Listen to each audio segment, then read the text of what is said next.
3.1 lakh crore rupees. So they expect an addition of 1 lakh crore rupees of restructured assets this fiscal. Now, who will be the biggest contributors? Here's what Crisil thinks. They see that state power utilities will be the biggest contributors. It's important to understand almost 70,000 crores of assets have been restructured so far. They expect this to reach at 1.5 lakh crore. Also, they expect that infrastructure and construction and power will be the biggest contributors to gross non-performing assets and restructured assets. What's restructured so far?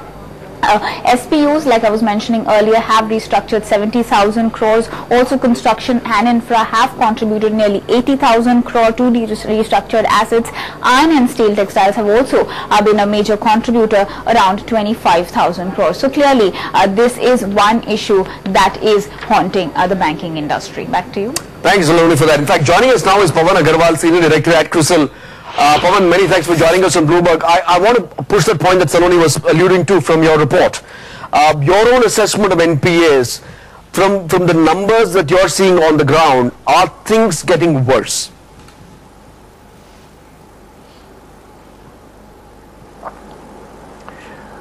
I think, Harsha, they are pretty consistent with what we have been expecting for this year. Our expectation was that the NPAs will rise to 4.4% by the end of this year.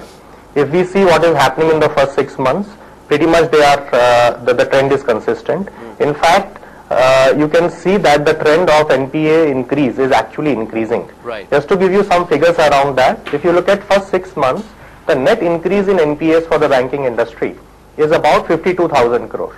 And if you look at it in the context, the entire year last year and the previous year, they were about 45 to 50,000 crore. So already in the first 6 months, the net increase in NPAs is higher than what we have seen in the entire 2 years individually. So clearly the pressure on the NPAs is there, and we expect that that is going to continue for the next 6-7 months. You know, Pawan, when we talk to banks, you get a slightly different view. The view that one gets is that fresh slippages are not happening. I heard the same thing from State Bank of India this time when the quarterly earnings were announced, saying that this quarter there were no fresh slippages. Quite recently we spoke to Bank of Baroda this morning, and the chairman of Bank of Baroda seemed to suggest that things are getting better. Somehow the data points don't sit in sync with what you're saying, do they?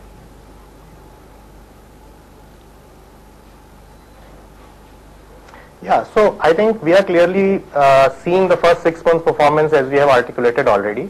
If we correlate with what is happening in our ratings action ratio, which is the credit ratio of upgrades to downgrades, we see that the number of downgrades continue to be higher than upgrades. Okay. We have seen that for the first 6 months of this year, and we believe that trend will also continue. Sure. So I think the increase in NPA expectation is something that we expect. And pretty much what we see on the ground is consistent with what we expect. So you're basically saying, look, the quality of assets still continues to be a matter of concern. Let's talk about restructuring. Recently, you heard the Deputy Governor of the Reserve Bank of India question the idea of restructuring itself, and he said, look, there's something fundamentally wrong with the way banks are approaching restructuring. From the data that you've gathered, are you saying that you are likely to see more and more companies go in for restructuring?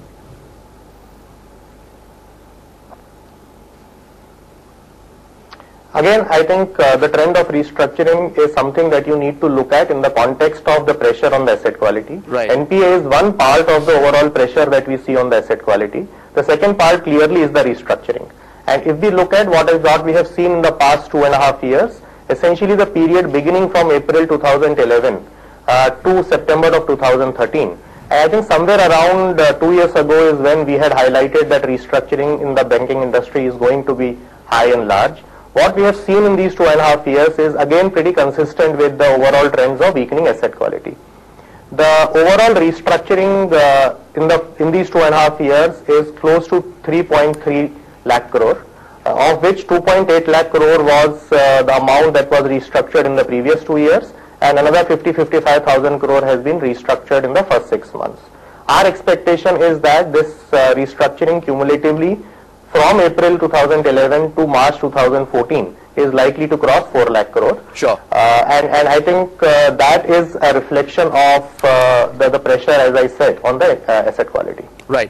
Very quickly, which sectors do you believe are seeming more vulnerable to you at this point in time than others?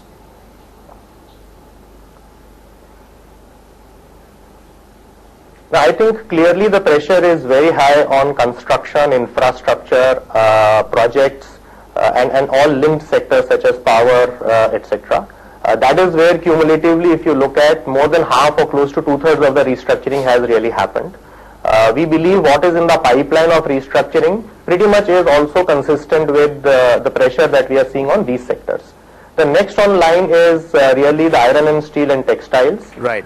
Where also we have seen about 25,000 crore so far, sure. And rest of the restructuring is pretty much diversified for all other sectors.